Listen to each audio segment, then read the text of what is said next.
The tragedy of Nigeria began in 1986 when we did the structural adjustment program. When we were persuaded to devalue our currency every week for 32 years. When I went to school, and many of you are here, the naira was $1.50. The naira was almost £1 sterling. They came here, persuaded some brilliant men from Harvard and the World Bank that weekly devaluation was wonderful. 32 years of devaluing your currency until we hit 527. And they were still telling us that the naira was still overvalued. That brought poverty, misery upon us. Then interest rates went to 30%. So nobody could build a factory, start a farm, produce anything, or create jobs. Because every time you bring in a shipload of rice, you also bring in a shipload of unemployment.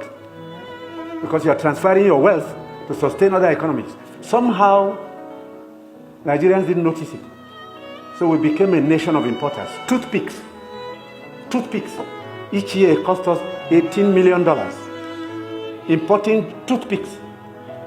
Tomato paste, $400 million. So you talked about tomatoes now. One basket in town now is less than 2,000 naira. The farmers are losing money because the processors don't have enough funds to set up factories. They are going to do tomato paste. It's food-grade stainless steel. You can't just use anything because you'll be putting poison in people's stomachs. 2 factories have started off. I believe by the middle of next year, we can comfortably tell importers of tomato paste to stop. But when you do, you make enemies. Even the rice we're trying to reduce, we have enemies, heavy enemies, people who can kill if they have a chance, because you're spoiling their business. And let nobody take it lightly. These guys have seized this country's economy, they've taken us hostage, and they have no intention of giving up. Because this is a huge market, a very sweet market, and they have taken control. And I'm saying it because I have been in this business for 41 years and I can tell you some history. Abdoulaye Adamu is here.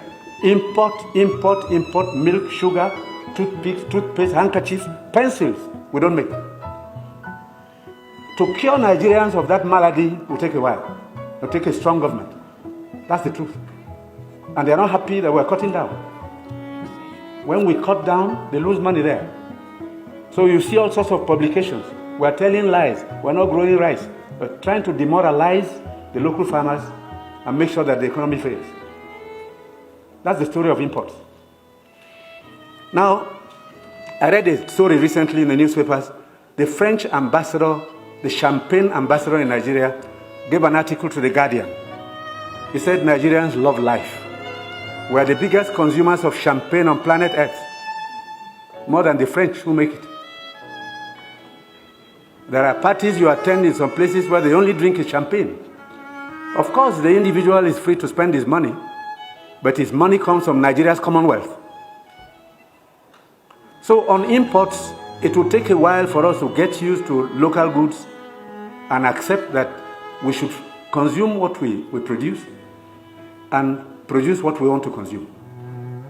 So I take your point. We have to take stern measures to cut down on imports because these young boys and girls who have no jobs today are not going to allow us to carry on enjoying life at their expense. They need jobs. They need jobs. They are children. They've graduated, they've come back home to begin a second childhood because there's no factory to employ them.